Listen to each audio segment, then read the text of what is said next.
So guys, magandang hapon. Kita ko lang po sa inyo yung ginagawa namin pag-araw. Ito, nagbabakal kami ng slab.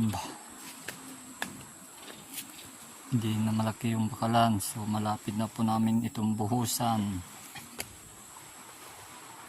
May konting dadagdag lang dyan, yung electrical, saka yung mga abang ng CR.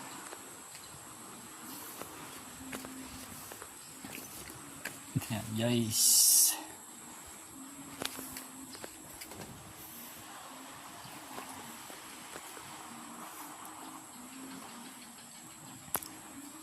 Update kayo guys kapag natapos na namin itong bakalan at buhusan na namin. Update kayo guys.